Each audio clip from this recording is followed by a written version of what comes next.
damn, doesn't it work? Back at it again with some more Marvel Rivals. Today we're going over the stereo, aka the gallery card for the holiday special we just had for Christmas holiday.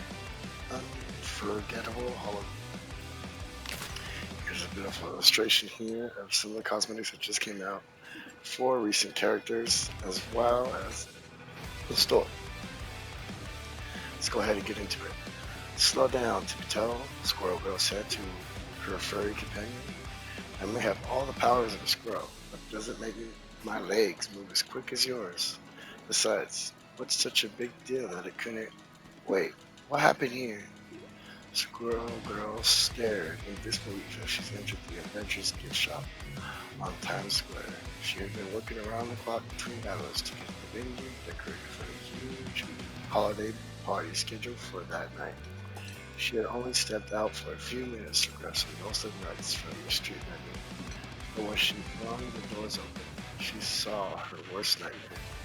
Well, her second worst nightmare, after the one where Dr. Doom disintegrates all the world's icons. Disintegrates, my bad. The Christmas tree and all the presents she placed under it were missing. Squirrel Girl sat on the ground and put her head in her hands, feeling utterly defeated. This was not the Christmas Eve she planned. Not even close. But there was nothing she could do now, or was there? Tippy Toe reminded her that there were two other familiar faces in the shop earlier, Bucky Barnes and Matt Muldock. Maybe they knew what would happen. As Squirrel Girl raced through the city in search of her friends, her fellow New Yorkers couldn't help but smile. After all, her adorable outfits captured the true spirit of the holidays perfectly. With furry boots, warm mittens, golden antlers, and a Christmas bell that jingled all the way as she bounded down the street. When she finally found her friends, she saw that they were ready for the party as well. Bucky wore a super hog suit, and his bionic arm was wrapped in a string of Christmas lights. It gave a whole new meaning to the name, Winter Soldier. Meanwhile, Matt Muldock opted for a slightly more casual option, donning on a personalized holiday sweater that still managed to make a bold statement, even if it wasn't a fashion statement. Did you guys see what happened to my tree? Squirrel Girl inquired. Sorry, didn't see a thing, Matt protested, pointing at his sunglasses. But there was someone else in the gift shop. I could hear their heartbeat and it was thumping fast.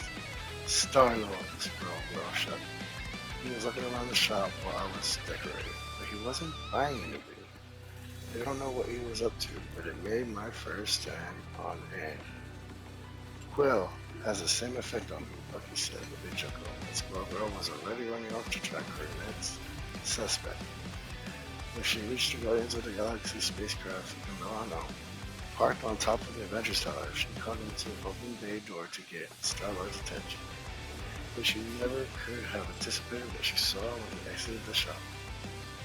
Star-Lord was decked out from head to toe with an elaborated costume that made him look like a Christmas nutcracker. From his mustache mask to his red and green coat, he looked like a storybook character coming to life. Too much, right? Star-Lord sighed as he gave a quick twirl. I knew it. I didn't want anyone to see me buy it, so I left some credits on the counter. Have everyone left?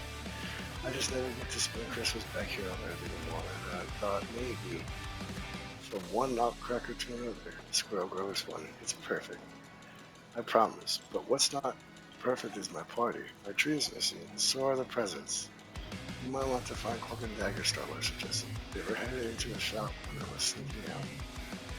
Tippy Toe said that some of their rodent friends had recently reported seeing Cloak and Dagger skating in Rockefeller Center. Once again, Squirrel Girl scrappered off.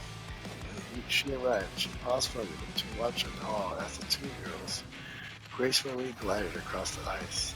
Tyrone had traded his usual jet black cloak for a shiny white blue cape that flowed around him like a gentle winter breeze. Tattie's costume was perfectly paired with her partner's, making her look like a true ice princess.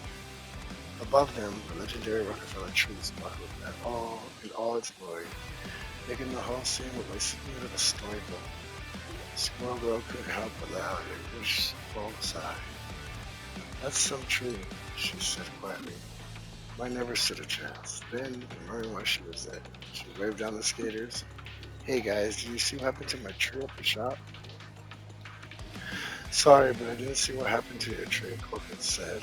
I've been more focused on staying on my feet. It was there. It was still there when you left, Dagger added. Right next to that weird snowman. Snowman? Squirrel Bill repeated.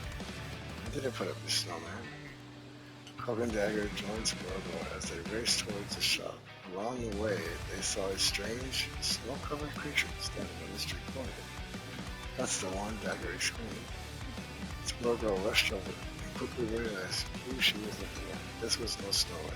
It was a snow spider, or more accurately, a snow spider.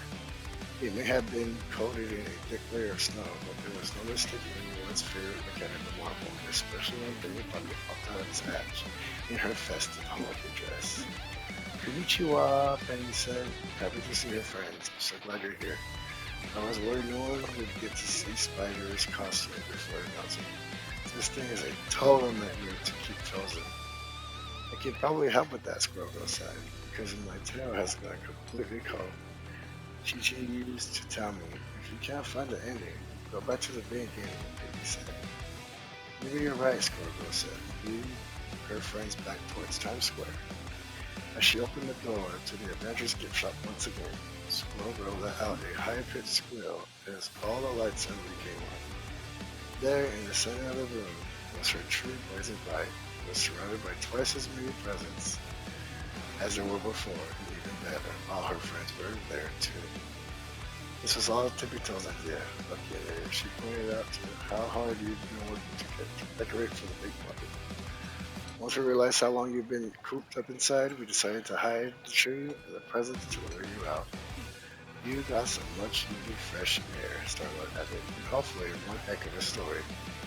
Her friends may have sent her on a wild squirrel chase. Squirrel Girl could see that it was for all the right reasons. That's some tree, she whispered. Only this time, she was looking at her own tree, and it was surrounded by something far more valuable than sparkling lights. Her friends. The tears came quietly, just as the Christmas bells began to ring softly outside, marking a holiday she would never forget. Pretty much wraps it up for this holiday special. Really hope you guys enjoy. Let me know what you guys think about the story in the comments down below. Check out this beautiful illustration and more content on this channel. Until next time, I'll talk to you guys later. Thank you so much for watching.